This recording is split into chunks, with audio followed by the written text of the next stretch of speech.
Welcome everyone to the June 2025 TAM customer webinar, and thank you for taking the time to join us.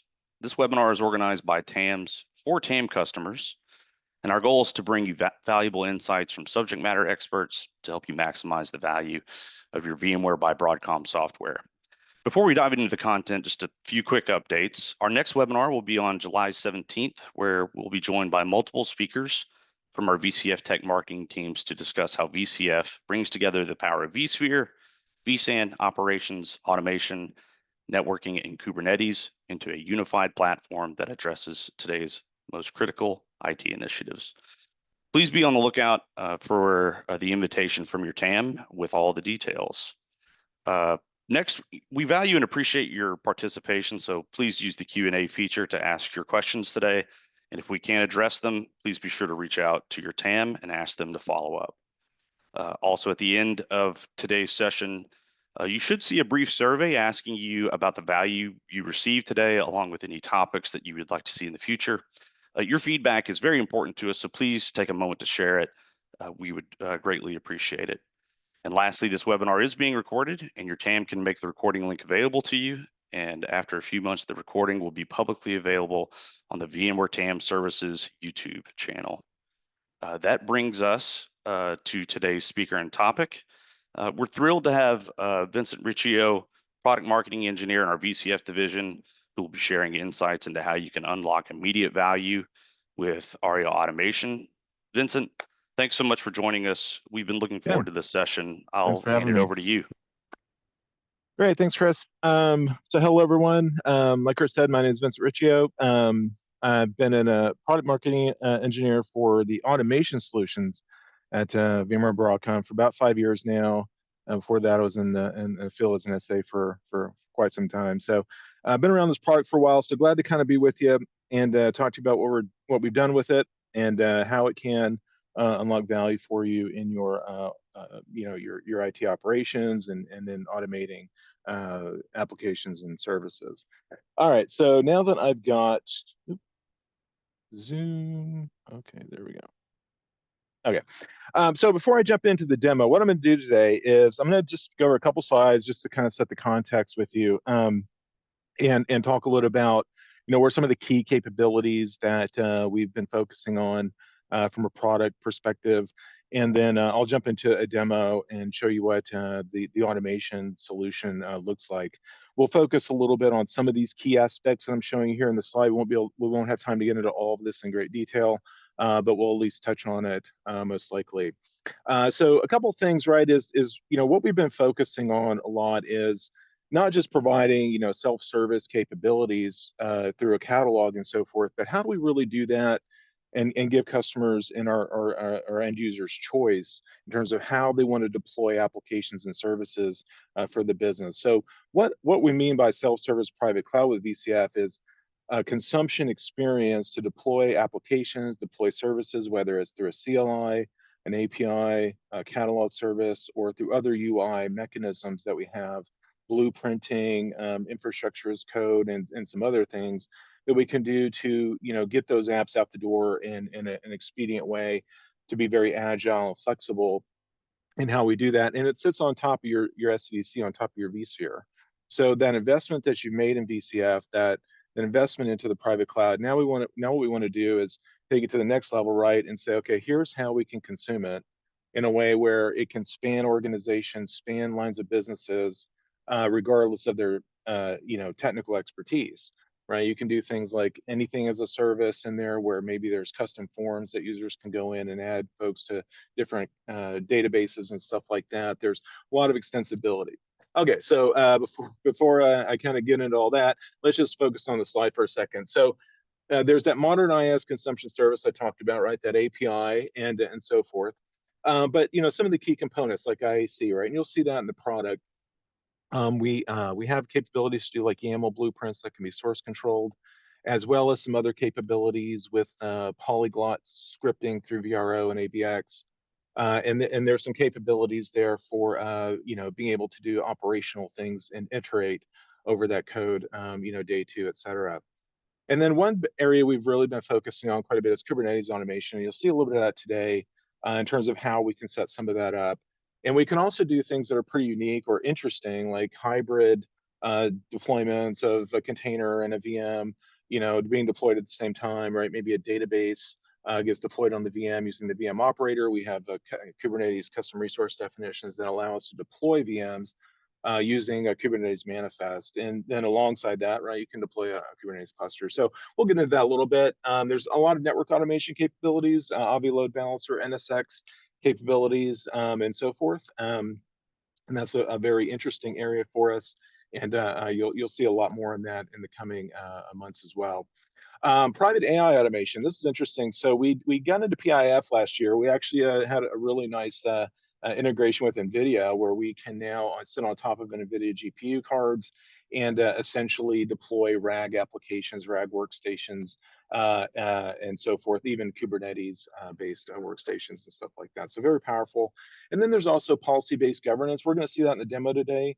When you start to build out a self-service private cloud, what you want to do is you want to put some guardrails around things, and you want to be able to have some controls, right? Maybe lease times or approval policies, or what day two actions can folks take, things like that. Now, another big thing is as folks deploy stuff, right? We want to have workload lifecycle management, right? We want to be able to have them deleted or delete at a certain time, or be able to interject things during the lifecycle of the deployment.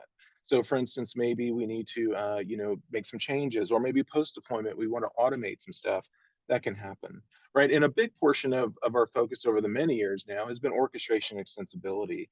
We've had vRealize Orchestrator, or, the vSphere Orchestrator that we all known and love for so long, just integrated right into our automation product. And then the SDC infrastructure consumption, right? We make it easy to consume that stuff, because when you install the automation solution from VCF, from VMware, basically it just detects your vSAN, it detects your NSX, it brings in your vCenter, and so what happens is we can see all those security groups, we can see all those vSAN storage policies that exist, and and start to consume them. Okay.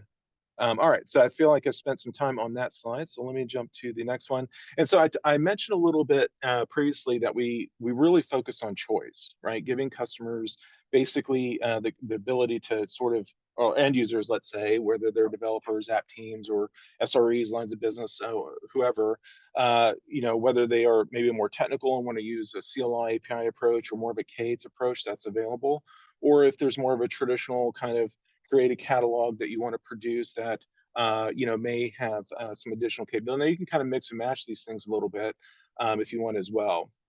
Now on the bottom, you'll see some available out-of-the-box IS services, and this is a big area of investment for us, and will continue to be. And that is, we want to provide a rich set of services, and are providing a rich set of services that are mostly K8s and modern infrastructure, for things like deploying VMs, BKS clusters. At the time that we did this was Tansu PKG, but they did rename it recently to VKS. Also, the network services consuming some of those VPC elements inside of NSX, volume services such as persistent volumes that can be, can live on or get deleted with the VM. And then also supervisor services, which extend out a lot of the capabilities, such as things like Argo CD, which gives us a CD pipeline, or Contour for, I think that might be the ingress one. I get confused, but there's a number of services that will do ingress and load balancing and stuff that we can consume there. Okay, so and just sort of, and what we're really doing here is just kind of saying, like, this empowers you to be able to do either a hybrid sort of thing where folks are using both methodologies, or maybe they've chosen one or the other. Okay, so let's kind of see now how some of this comes together in the product. Let me just get my lab going here. And make this full screen, which will make it a little bit nicer. Okay, so hopefully everyone can see that. Okay, I'm on a wide monitor here, so I zoomed in a little bit. So when you go into the page, one of the things that we've tried to focus on quite a bit with automation is ease of use, right? When people think of automation, right, immediately we think complexity, and a lot of the times, right? And so sometimes there is a bit of a difficulty in getting started, right? There's a time to really get things set up and so forth. So we try to do a lot to make things a little quicker, a little easier. So when you come to the product now, you'll see some launchpad stuff here, like little things you can do to start getting, get things set up, like the cloud account, which is like your vSphere account, right? Your vCenter. So we want to add that. Maybe we want to start just publishing some stuff to the catalog and so forth, and then just putting some policies associated with it, and as well as getting a snapshot of some of the things we can do. Now, what will happen here in the notification section in this launchpad or this homepage for the admin is we'll see if we have any approvals outstanding, right? So users might be going to the catalog, might be requesting things, and we'll see if there's an approval needed from us. And so we'll look at that catalog here in just a second. But I can get a little bit of a snapshot and just start building things out a bit.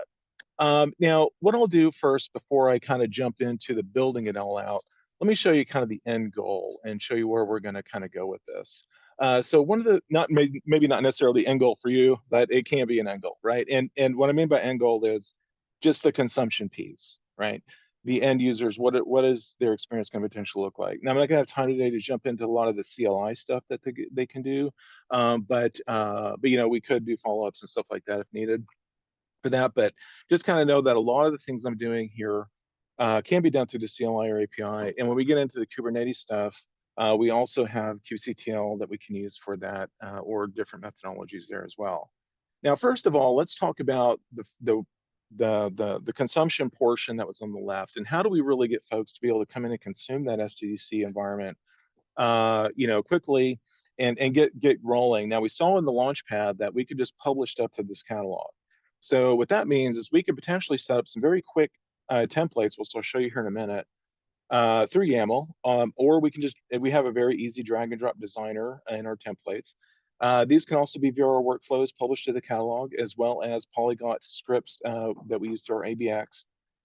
Actually, VRO is Polyglot now as well, so you have different scripting languages you can use. So if you wanted to do infrastructure as a service, all right, you can do that here. If you wanted to do more of like a container as a service, things like that, we can publish various things to this catalog that allows users to go in and request items. Now, what's nice about this too is when the user comes in, this is all row-based access, so they're only going to see items that are in projects that they belong to. So if you notice here on these catalog items, there's this concept called projects, and you set up these projects and you add users to the project. You also will add endpoints to the project, and that will be where can they deploy to, what vSphere clusters do they have access to deploy to, et cetera. Now, the other thing, and so forth. So that's kind of the RBAC portion of it. Notice they can be, these items can be tied to one or more projects as well. So they can be shared. So if there's collaboration needs and stuff like that, that can be done. But let's just jump into one of these and see what the user experience kind of looks like, right? Let's say I want to deploy my shopping cart application. And so what the admin has done is they built a blueprint and version controlled it into the catalog. So now the user has access to it, and we just have to fill in a couple of forms here. Now this is what we call a custom form. If you use the out-of-the-box form, you don't need it. It'll just basically ask the user for inputs and give them some information about the deployment. But if you can use a custom form and do things like data grids, and you can do conditional drop downs, meaning like if someone chooses something, then it might make the next drop down different or add different options in the form. We can also execute VRO workflows from here. So if they choose a particular drop down, we actually call that a dynamic drop down. And what that does is it will trigger a workflow in VRO. And some people will use that to like kick payload out to a CMDB or do ticketing and things like that. There's also Boolean values here. And what this one will do is it will actually install a Telegraph agent. There's integration with operations here, the VCF operations tool, and that gives us a lot of costing and performance metrics. But when we enable this type of thing, what it does is it throws a Telegraph agent onto the VM, and then we can, our operations tool, then we'll collect OS and application metrics and stuff like that. So it's pretty cool. And then basically they can come down and they can get daily price estimates. They can hit calculate and we'll give them a daily price estimate. So if that upfront cost and if ongoing cost is important, then that's very well integrated into the product. And then they'll just hit submit basically. And I mean, I could do that here, but I'll show you a deployment that's already been done, just so we don't have to wait for it. But essentially, they go through and they can fill out these forms.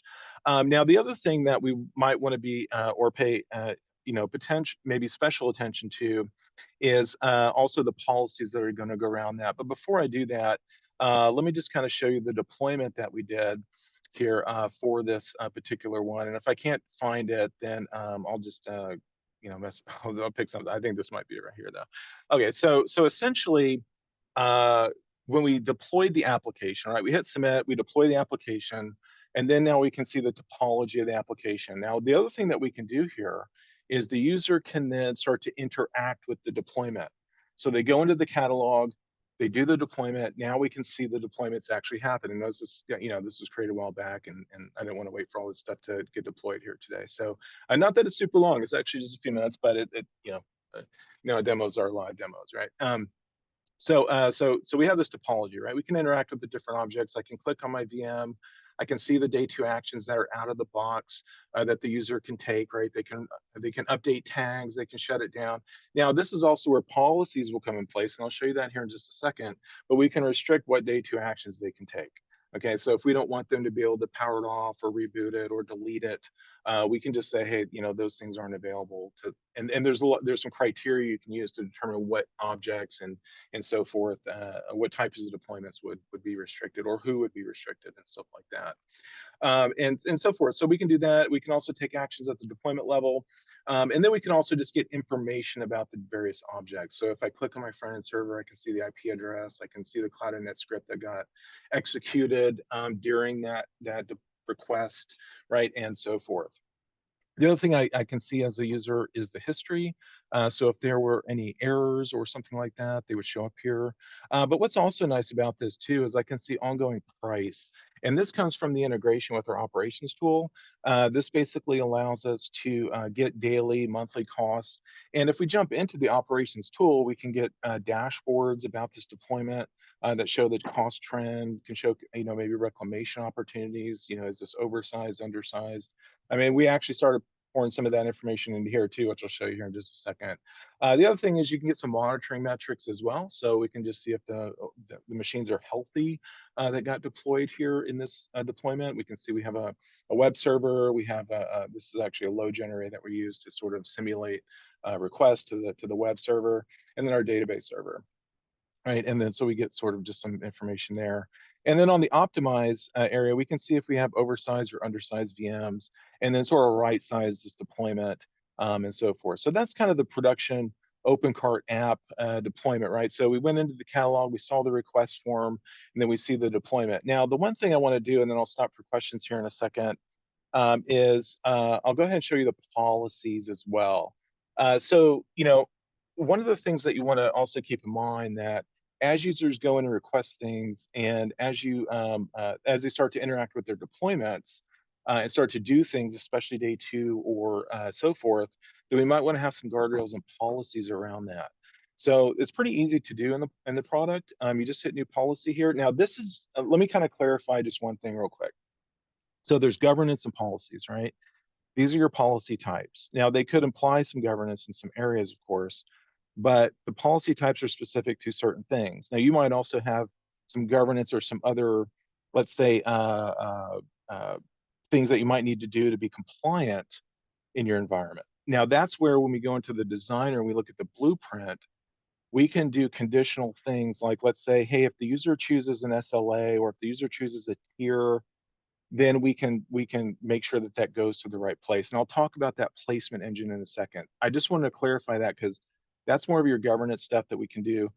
We'll just focus on the policy here for a second, and then we'll get into that here in a moment. So there's a few policy types, more than a few actually out of the box, right? We have approval policies, content sharing, which I won't spend time on here because it's more administrative. Day two actions, deployment limit, lease policies, and resource quotas, right? The one I get asked about the most all the time is obviously the lease and the approval policies. So let me see if I actually in this lab have a couple already. Okay, I've got a lease policy. So let's just look at that so you can see one that's already done. So basically, this is a lease policy. We can look at the scope, like is it across the whole organization? Is it just a specific project or projects? And then we have criteria here, and this criteria can get pretty extensive. We can choose a lot of different things here. We can say, okay, certain deployments or certain owners, or if the name of the deployment contains certain text and things like that, or a specific catalog item, which is very common. So what'll happen is you'll have users that will say, okay, or how a lot of times this is set up is folks say, okay, this particular catalog item that equals, like, let's say that shopping cart app um, deployment, we might want to, restrict that lease time, right, in this particular project or this particular group, right? Because you might have a dev group, might have a production group, right? Maybe your dev group or some other test group, you might want to put a 30-day, 60-day lease, something like that, right? Production, you might not want to have that lease time. So there's different ways that you can do this based upon criteria. And then we just put the maximum lease, total lease, and grace period, right? All that's probably pretty self-explanatory. And then the other one is going to be the approval policy. We don't have one in here, so let me just kind of go back to the definitions and I'll show you how that works, because there's actually some interesting things from the approval process. And this is something that a lot of customers ask about and want, right? Because a lot of times you want to have a little more control when people start to request items. So we can define that from the organization and the product, as well as different approval levels. So we can do multi-level approval. So level 1 approval, level 2 approval, based upon maybe certain criteria, and then we can put our approvals in here, and then we can say what actions do we want this approval to actually get triggered on. So you might say it's more of a deployment or a deletion, right? Or it could be an update, or it could be a number of things. It could be if you're trying to deploy a certain type of object, then we want an approval for that. So you can get pretty granular on what you can actually enforce the approval on. Okay, let me just see if there's any questions in the chat. What version of automation? Okay, yeah, this is 8.18, correct. This is 8.18. So I should maybe preface that in the beginning. This is 8.18. So I know a lot of us are expecting 9 to come out, things like that. Obviously it's not out yet, so we can't really show it. But I will preface that a lot of the things that I'm showing you here are relevant still. And the concepts are relevant. Even some of the things are going to look very similar. So I won't lead you down a path where we will go into something that won't be there anymore or anything like that. At least I will very much try to do that. Okay, so there's approvals, and then there's the lease times, and then and so forth, right? So with that being said, let me jump over into the designer, and we'll show a little bit of how that works. So when we go into the design section, we can see how at least we built what I showed when we did the request, right? In the catalog, when I did the shopping app cart request, that was based on a blueprint. And these or a template here, right? And so these templates can be version controlled. They can be version controlled in GitHub, or Bitbucket. So you make changes to that source control system. It syncs back here to our automation tool, and then allows us to have sort of that source of truth and somewhat of a starting to get into that GitOps methodology. These can also be uploaded, downloaded, and so forth. Okay, so let's look at the one that we deployed, right? So the shopping cart application. Now, the one cool thing about this actually is that I can drag and drop items onto the canvas. So this looks kind of big. It looks like, okay, yeah, I did a lot of coding, but really we might have just been dragging and dropping items onto the canvas as well. You can do it either way.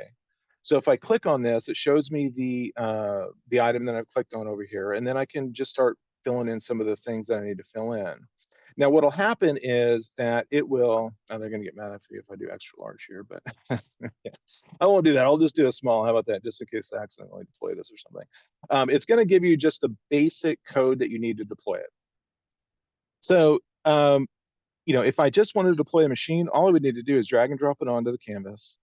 It'll give me the code I need. And then if I want to put anything else here, I can, because what it does is as you hit enter and you go through this, it will help you. There's an IntelliSense in here, and there's a lot of help and guidance. So you don't need to know and go to the documentation and look at all the different options that you have out of the box. Now, these are just the ones that we will be aware of and that we will trigger on the back end in our code.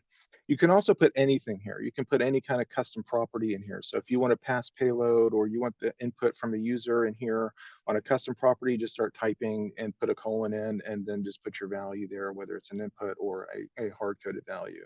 But we could do things like a clouded config script and start, maybe we want more than one of these deployed. We can also do an image ref. and set up any remote access for RDP and stuff like that if we want to, and tag it and so forth. So we can basically do that entire deployment pretty easily just by dragging and dropping. Okay, so the application we deployed though is going to require a little more than that. So because we deployed a whole front-end application with a load balancer and all of that in front of it, we needed a few more objects. But notice how all these are tied together. We have dependencies, which can be implicit or explicit, meaning that, you know, the ones that are kind of like when we have these objects on the canvas, and we see the dotted line, that means that there's a variable that we're waiting for. So we might, this MySQL is probably waiting for the, you know, Apache IP to start or get some information between each other. But then you'll see these right over here, like these lines right here, which means that's a hard dependency, meaning that this won't deploy until this one's done. Maybe these two can deploy together, but they have to share information. Maybe there's some variables or something we need from it. Right now, there's also a number of what we call resource types on the left-hand side that can just be dragged and dropped onto the canvas, and then you can go and modify your code or do your stuff inside of the YAML. Now, let's say that you want to potentially get away from all this coding too much and you want to do things more in the UI, then we also can go into the property section, click on objects, and just modify them there. So if you don't want to necessarily mess with the YAML, you can go into the property section and your inputs and kind of build out a lot of it as well. Okay. The other cool thing about this as well is from an admin perspective. So let's talk a little about the flow for a second. So I'm an admin or I'm an advanced user, maybe you know, maybe I'm in DevOps or doing something right. I'm going and I'm building my templates, whether I'm the admin or however it's kind of working in the organization. But I don't necessarily want to always publish these right to the catalog because then folks might be able to see them unless they have like another project that they can't view and all of that. But one thing that I like to do, especially when I'm producing stuff, like we produce as a product marketing engineer group, we design labs and we produce we build stuff for, you know, groups out there, right, and inside the company. And so in order, you know, before we kind of start publishing a bunch of stuff to the catalog, we'll do tests. And this test is pretty nice because what it'll do is it will check for syntax. It will also check to make sure that this is a valid, it has a place to go.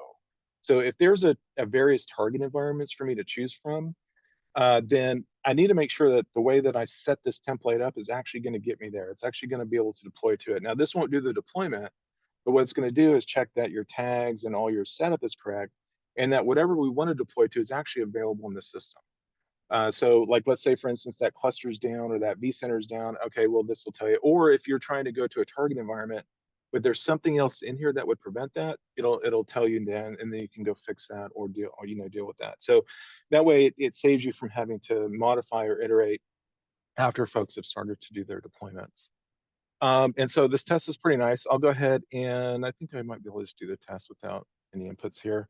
And they'll tell you success or failure. And then what you can do is you can go in, if it does fail actually, or succeed, whatever happens, you can go into this provisioning diagram. I won't necessarily do it here, but you can go into a provisioning diagram and it'll show you like the steps it took and why it failed and where it failed. So it gives you like a lot of information about the test itself. Okay, so pretty nice there. The other thing we can do is we can version this. So what we did was, okay, after I tested it, after I made sure everything's good, now I can version it and release it to the catalog. So essentially I can just do this and hit release to the catalog. And now it will be available for folks within this project to go ahead and use or request this item. All right, so I've been kind of going for a little bit. Let me just see if there's any other questions here. Can these inputs be grabbed from ServiceNow? Very good question. Very good question on ServiceNow. And in fact, I meant to answer that or actually mention that earlier. So let's go back to the catalog real quick. Right. Yes, we do have a very nice ServiceNow ITSM plugin, actually. So when you get VCF automation, when you have automation, and you see this catalog right here, we can actually present this catalog to ServiceNow in their native portal. Okay, we actually have an ITSM plugin. It's just like the VMware automation. They might call it VCF automation, or it might still be called ARIA automation in their store. So in the ServiceNow store, there's an ITSM plugin you can download if you're a ServiceNow customer, and then you can present this and all those inputs, those custom forms I talked about, and all that will show up in ServiceNow. You can customize workflows, do approvals there. So a lot of my ServiceNow customers will actually do the approvals not here, but in ServiceNow. And we actually support custom approval policies and workflows. in ServiceNow. So very robust ITSM plugin. We actually have a dedicated engineering group to it. So yeah, so now if you want to take these inputs and throw them into a CMDB and you're not actually presenting the catalog to ServiceNow, you can probably do that through VRO or ABX. That's where you can, because ABX will let you take the payload and then send it somewhere. And we did actually have a doc a while back. I don't know if it's still in our docs, but we had it where it was showing you how to do that with ServiceNow. But there isn't an out of the box way to send the inputs there without the ITSM store plugin, but you could do it through extensibility. Okay, so hopefully that answers. I'm just going to put that answer live, and hopefully that was fine. If not, please let me know. Okay. Are there integration for any other than ServiceNow? Good question. So right now we don't have any out of the box integrations with other ITSM products other than ServiceNow right now. That is the only one that we currently have an out of the box solution that's built by our engineering team. Okay. So where was I here? Oh, back to assembler. All right. So let's go back to the designer. I think we were. I think I answered the ServiceNow one live as well. Okay. All right, so back in the designer here. So basically I talked about the code, everything. Okay, so we version control it. Okay, so let me hit close on that. And then there's a couple things that we can do here from the design section as well. That's pretty interesting from a just kind of overall, just how do we customize this and make this useful for our own organization. The one thing that's always been really, I think, helpful for our customers with our automation solution is how flexible it is and how customizable it is. So if you look at resource actions here, these are actually where you can build custom day two actions for your deployments. So if you said, hey, I want a custom day two action, or maybe you want to really customize how snapshots get created. Like let's say a user wants to create a snapshot and you want to have like logic on how that snapshot name gets created, or you want to be able to have a custom action that maybe they can move the VM to a full, or just anything, right? Just stuff that you might want them to do that's not out of the box, or customize the out of the box actions. That's where resource actions can come into play. Also, custom resources are nice as well, because notice, remember in the designer on the left-hand side, I had all those things you can drag and drop. Well, sometimes there may be things out there that we don't have something for on that left-hand side. We may not have something out of the box. So what a custom resource allows you to do is interact with third-party components out there using scripts that we may not have out of the box solutions for. So this would require you to create the scripts and all of that, but you can use Bureau or ABX to actually do the execution. The other thing are property groups, which are reusable sets of properties that you can use across your templates. So this gives you the ability to say, okay, we have maybe a certain set of criteria. We want these in all of our templates. Just call the property group, and you don't have to know what's actually in that group there. Okay, so want to just kind of go through that, because that's kind of the building block of how we got to the catalog and how we sort of built that, and then how the user interacts with the deployment.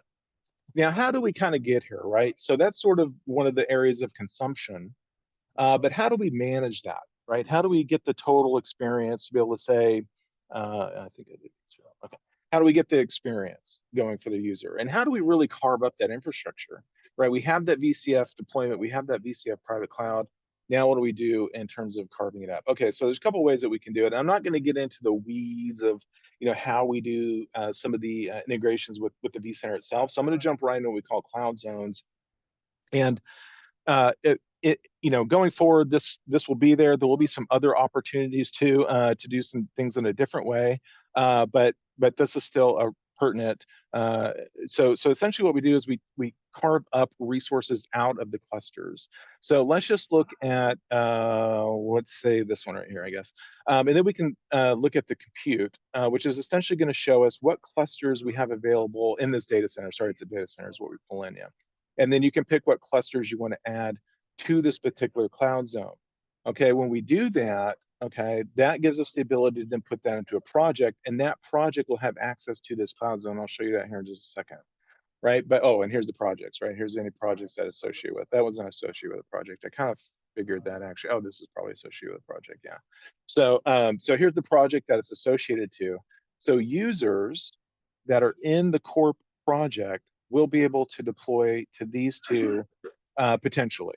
Right now, we could restrict them in the blueprint, things like that, but there will be opportunities through blueprints or other methodologies to deploy to these clusters, but we can't deploy anywhere else. Okay. So this restricts us from a cloud zone perspective. Now, the other thing that we've done to make it easier to consume the SDDC is we have abstracted a lot of stuff in vSAN and NSX and vCenter. And the way that we've done that is through mappings and profiles. I won't get into all these in like in the weeds necessarily because we don't have a lot of time, but to do that. But we can sort of carve out some stuff. So flavor mappings are like your T-shirt sizes, right? That's your hey small, medium, large, right? And then we can tie that to various images and stuff like that across your environment. So if in the blueprint they say, hey, I need a large image in this particular zone, okay, we know what that means. And then there's image mappings. Image mappings are actually the images that you want people to be able to access in through their blueprints and so forth. So if they have an Ubuntu image, right, you can do that. And let me actually click on this because this is kind of interesting. And this is the other layer, another layer of abstraction. We can say, okay, here's an Ubuntu 2404 image, but we can have a different image for different environments. So this is environment one, this is environment two, and then they both have access. It's the same one because they're probably sharing the same content library, but these could be completely two different images that are each one relevant for the location of where it's going to go. And this is what starts to help when you start to do more agnostic provisioning. And what I mean by agnostic is that the users aren't going to actually choose the endpoint, right? Sometimes you may not want the user to actually choose the endpoint or choose the location where it's going to go. You want that decision to be made via other things, like what are their requirements? What are the use case? Is there any compliancy things that we need to be concerned about? Is there geolocation things we need to be concerned about? Those are the kind of things that you start to think about when you abstract this stuff, right? So that might be why you would have maybe two images here, right? Because if they chose, hey, I need to have a PCI compliant environment, maybe this environment's PCI compliant, but this one's not. So the system would choose this one if they choose an Ubuntu 2404 image. So hopefully that makes sense a little bit. And you can also add some cloud init stuff over here as well if you need to. Okay. All right. So the other thing is network and storage profiles. And this is really where we get into abstracting the NSX stuff and abstracting your vSphere networks. Okay. And kind of saying, okay, what do we want to do with those and how do we want folks to be able to consume them? I said I wasn't going to go into these, but let me just go into it real quick because I do think it might be helpful to see it. So what we can do is like, let's say, for instance, this is that web front end, right? This web front end that we deployed in our shopping cart app, we'll probably want to use our web network profile, right? I would assume so in this environment. It's called web, so we'll just go with it. So this one is called web. So we would want to tie that VM to this particular network profile. And that network profile can have different networks. Okay, I might be the wrong one. Sorry. Yeah, there's quite a few of them in here if you notice. Let me see if this is one that has a network in it. If not, I'll just add one. Okay, never mind. Yeah, so we have these networks in here. What I can do is I can say, okay, what networks do I want to be a part of this, right? So I could just pick one. Let me just pick this one here. And then we can hit add, right? And now that network is part of this network profile. I can add multiple networks if I want to into this profile. And then users can choose them. And basically it can be done via tags. So that's another way that we can constrain the deployment. We can say, hey, tags is the constraint. Maybe they choose something with a certain tag, and so forth. And then also we have an internal little bit of like you can manage IP ranges. You can set up like a scope here, a start and ending IP address, and then put the network in here as well. And this could be from an internal, external. If you're using like a IPAM solution, you can choose external here. And so forth. So a couple options there. And the other thing that you can do is include the load balancer. So if you have an NSX load balancer, you can make that a part of this as well and consume that. And that gives you those, you can then set up your load balancing rules inside of your template. We probably actually have that in the template. I just didn't scroll through it all.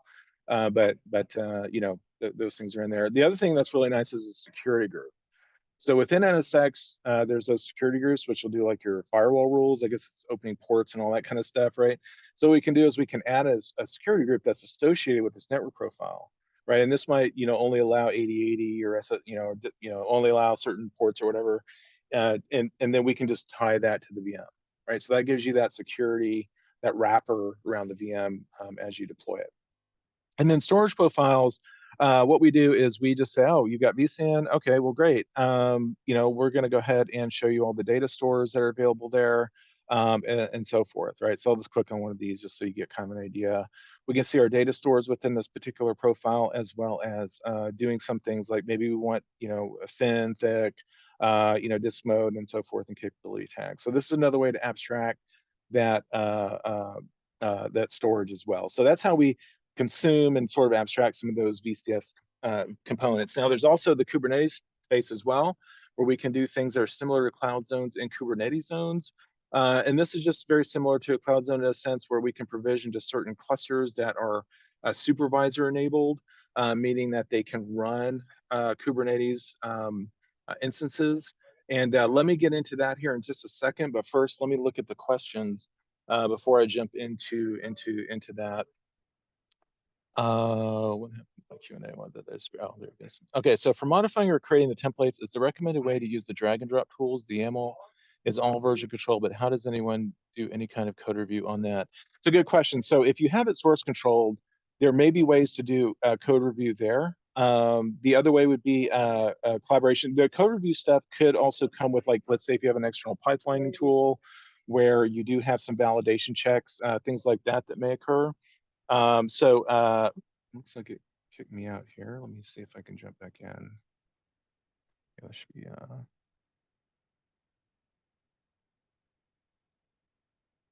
I'm glad I remembered that password. Okay. Um, okay, so yeah, so basically, there could be some pipelining tools that you made, like a Jenkins tool that could pull some of the stuff, right, and then go in and do some of the validation checks and some of those quick tests and stuff like that, if that's what you're referring to. But the best, in terms of the best way to do it, personally, the way that I do a lot of these is I will start out with the drag and drop, but then I go right into the YAML. So I'm sort of like one of those. I've been using it so long, I just drag and drop now, and then I just kind of start doing some stuff in the YAML now, because that drop down section is really nice. And so forth. And then our documentation, there's also a number of template examples. There's like a number of examples if you want to do certain things, like add certain network capabilities in the blueprint, and so forth. So those things are available there as well. So hopefully that helps a little bit.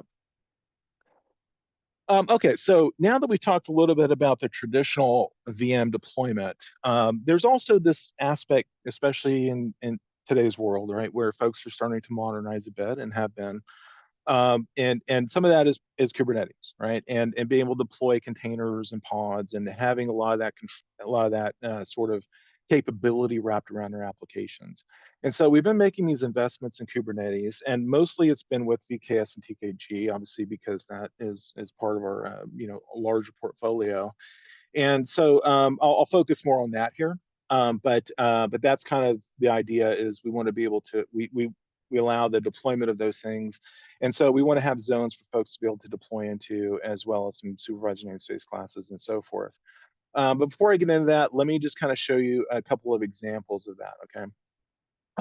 So far we've seen the traditional app, but what if we want to deploy, let's say a hybrid application, or an application that has a virtual machine, and in my case, it'll be a database VM, and then we'll also have a Kubernetes cluster. Okay, so this might get a little bit in the weeds here for a sec, but feel free to ask questions in the chat. But I'll try to sort of take this a little bit slower as well, because this might be new to some of you. And I'll kind of just scroll out. Okay, so basically, this is another version of the shopping cart. Okay, it's the same product, the same application. It's just in a different architecture. Okay, and the architecture we saw before was all VMs and NSX. Okay, in this particular architecture, and this will also be available continuing on. In fact, we're making some changes in this next. So in terms of making this nicer, and well, not even nicer, but even just different, there's going to be some ways that this is going to continue on. So I feel like I was trying to say that, and I sort of said something, but hopefully it came across. So this is a way to architect it in a way where you can sort of mix containers and VMs together, okay? And so what we do is we create a namespace. Now, let me take a step back and just do a little bit of context here. Before I showed you that Kubernetes zone, and we looked at a supervisor. Now, if you're not familiar with vSphere supervisors or supervisor clusters inside of vSphere, essentially what you can do is you can take a traditional, vSphere cluster, and for the most part, right, make it into what we call a supervisor cluster, and that allows us to run Kubernetes on it. Okay, it's just a way for us to run Kubernetes clusters and create namespaces, and then interact with that cluster using custom Kubernetes definitions that we've created that will deploy a VM, for instance. So in the world of Kubernetes, even though it's open source, they have all their out-of-the-box modules and stuff like that, but you can create your own. And so companies and vendors like us will create our own, and we did one where it allows us to create VMs. And so what we've done is, and that's one thing, we have other custom definitions for other things as well. But in this example, it's really where it's relevant because we're deploying a VM. So there's a couple of things we deployed here: a namespace onto that supervisor, and that namespace will give us that boundary of where we want to deploy our application services and VMs. So this is not only a compute boundary, but it's also a resource boundary. Well, I guess that's the same thing: a resource boundary, a user boundary, a name boundary, right? So if you have developers spinning things up, spinning things down across namespaces, they can use the same names and stuff. They don't have to worry about all that. That's another thing about namespaces that's nice, is that it is a boundary for a lot of things, even IP addresses. So essentially in here, we've got a namespace, and we can see the code over here. And then I've got my VM, right? So here is my MySQL virtual machine. And what we'll notice here is that the code's a little different. And when I mentioned earlier about the Kubernetes custom definition, that's what this API version is. So notice that this says VM operator. And if you go Google like VM operator, VMware, Get, there's actually a page that explains all this and some documentation. But essentially, this will give you the virtual machine kind. And then we just basically use traditional Kubernetes manifest to deploy it. So this gives developers and application teams a consistent way to deploy a VM and a container. Because up here we have the containers, right? Now these other things, see how much time I have. Yeah, we could probably get into a little bit. So obviously with Kubernetes, the reason why you don't see a lot of these other things in here, like all those NSX objects, is because we've abstracted the NSX load balancer with a Kubernetes service. So under the hood, I'm using an NSX load balancer, but what you're going to see is just a service here called load balancer. And what Kubernetes doesn't have an out-of-the-box load balancer, so it needs to use one. So we tell it use ours. You can use Avi or NSX. You could probably use other ones as well, but that's just what we have out of the box.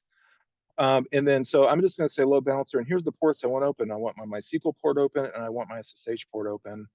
And then we're just going to tie that to MySQL. Now we've exposed it, and I'm also running a Cloud Init script that's going to install MySQL. Now, this is the VM section. Oh, I watched it somewhere. This is the VM section, right? Where I've got my VM, I've got a service that's exposing the load balancer port for the request coming in from the web front end. And then also my Cloud Init script, which is going to, let me actually show you that real quick, because there's something kind of interesting here in the Cloud Init script. I think it was in the Cloud Init script. You know what? Maybe I'm wrong. It's probably not in the Cloud Init. Yeah, no, it's up here. Up here, I'll show you that. Yeah. Okay, so Cloud Init script is just running that on the VM, and that's just your ingest script. Okay, so let's look now at the pod. So what we've done is we deployed a TKG cluster here as well, which is essentially a Kubernetes cluster. And this is going to hold the container. Now, before, when we deployed the app in the other methodology, we saw that front end server in the deployment, and that was a VM, right? Here, our front end is basically a pod or a container inside of a pod. So you can see that this is, a service. All right, that's our web service. Yeah, here's the front end. Here's the front end service or system as well. So we can see this is a deployment. So within Kubernetes, you can create deployments instead of pods, and that gives you the ability to do it gives you more flexibility in terms of it does something called a replica set, where like you delete something, it recreates it and all that. And there's some additional capabilities there. Oh, I'm going the wrong way. But when we click on something like that, yeah, here it is. So we can pass environmental variables into the pod or the container. And if you remember earlier, I mentioned about the dotted lines versus the solid lines. So these dotted lines basically say we have an implicit dependency on this web service, meaning that if we look at some of the environmental variables, we're going to pull those from other objects around the canvas. So this gives me a really easy way to say, hey, when I'm deploying my open cart or my application here, I need to know what the host load balancer ingress IP is, so I can actually connect to it. So I need to know like what that web service IP is, and I may need to know what my database service is and what the name is, but that stuff hasn't been deployed yet. So what I'm going to do is I'm going to tell, hey, when this gets deployed, I want it to reach out to the systems that are already there and then pull those properties in here so we can validate or so our application works. So those type of dependencies and stuff like that make this very, you know, allows for or provide simplicity in doing some of these things, right? I'm trying to talk this morning, sorry. I won't get into all these other things here because it's a little bit in the weeds, but so that's kind of the idea, right, of this. And the other part of it is also that not only are we doing this in sort of a hybrid way, but we still have all the capabilities of testing, versioning, pushing this to the catalog as well. And users can deploy this from the catalog. They can deploy this actually because we're using these concepts of a supervisor. The user can also go into the CLI and run commands that would do a lot of this as well. If they wanted to actually apply this or make changes to the YAML, they can do that. Now, let me show you how a user could potentially make changes to something or a deployment like that day two right in the UI. Okay, so let's say that I have a namespace here and I'm going to click on this one. I forget the names. It was kind of, I think someone did this kind of quickly, but this is the namespace. And we can see that there's a virtual machine service. So that VM that you saw in the blueprint is essentially going to do the same thing this will do right here. And I can actually go in and create a virtual machine. And I can create a VM that says, hey, here's my VM. Go and pick the VM image. I can pick my VM class. And this is all just that Kubernetes wrapper around a virtual machine. Go to advanced settings and I can, expose this application with a load balancer right here and so forth. And notice when as I'm doing this, let me just go ahead and add a quick load balancer service. So we'll just say, this will be SSH. We'll just do 22, and I know I don't have a ton of time here, so I'll try to wrap it up. But so 22, and then notice what happens is it adds a resource YAML here. So that way, when you do this deployment, you're going to see this, and you're going to see this, and you can interact with these objects independently. So for instance, and you're seeing this build out, I can also download this YAML as I build this out. And then I have like kind of a Kubernetes YAML when I deploy it. Now, let's say I want to look at something that's already been deployed. I can essentially go in here and look at a VM that's already been deployed, and then I can look at the YAML of that particular virtual machine. And what's kind of cool about this is I can, look at it in different ways. Let me see if I want to move over to the right-hand side. And then we can see sort of the YAML based on that particular VM that got deployed. And again, this will be a Kubernetes-based VM and so forth. So I can hit the edit button up here, if I want to add labels or do some stuff in here. If you're familiar with how to work with Kubernetes manifest, you'll know what you can change and what you can't, and so forth without messing something up or getting Kubernetes there. But at the end of the day, you can't edit this as you would if you were iterating over it in a CLI, make those changes and so forth. So that gives your application teams choice and a really nice way to get the visuals as well, because anytime you're using open source tools like Kubernetes or so forth, right, there's sort of that management piece and sort of that element of visibility across the environments. And we can also get metrics from operations manager on these types of deployments as well. Okay. And so, yeah, so let me just kind of go back over to assembler real quick. And there's one other area I want to talk about, and then I'll wrap it up. And that's extensibility. I would be a little remiss if I kind of went and didn't talk about this. Even going forward, I mean, obviously this is still in our plans. VRO is more important than ever to us, and it certainly is something we're continuing to build upon and integrate in with. And so what extensibility allows us to do is something called EBS or event subscription. Did I say that right? Yeah, event broker subscription, I think is what we call it.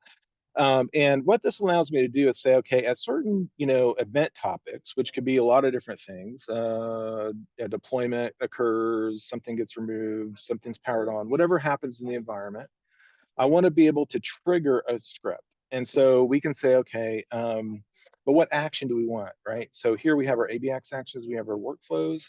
So these will be like my fast scripts, or I can do a workflow here from Orchestrator and say, okay, I want to run this script right here. I mean, it'd probably be something custom or something you probably created, right? Or you can use an out of the box one if you want, but you just pick the one that's relevant.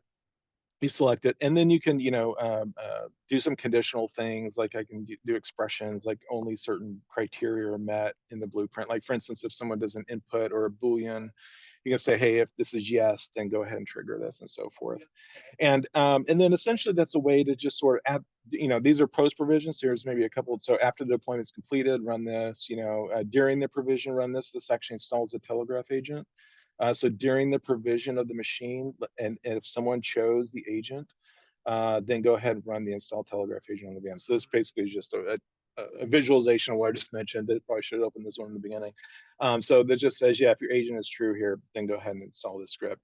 And I think that might actually be in one of my orchestrator workflows here. But you can also do these ABX actions as well. We probably just have an example here. You can do Python, Node.js, PowerShell, and then run these scripts during those event broker subscriptions as well. Okay, so I know only have a few minutes left. So just to kind of recap, right? Quick time to value, getting in with the home page, the launch page, getting a little bit of a snapshot of your environment. Users can go in, execute from the catalog, request those items, interact with their deployment, see operational metrics and stuff going forward. And then we looked at the designer, which allowed us to create those blueprints and templates, as well as looking at extensibility and some of the Kubernetes capabilities. I didn't have time to really get into all the Kubernetes capabilities. So if that's of interest to you, definitely let us know, and we can get into that a little bit further. But again, I know we only have a few minutes left. I want to make sure that we've answered all the questions. And Chris, I don't know if there's anything you usually have to wrap up with or anything. So Yeah. I'll just kind of stop it here and see if there's any questions.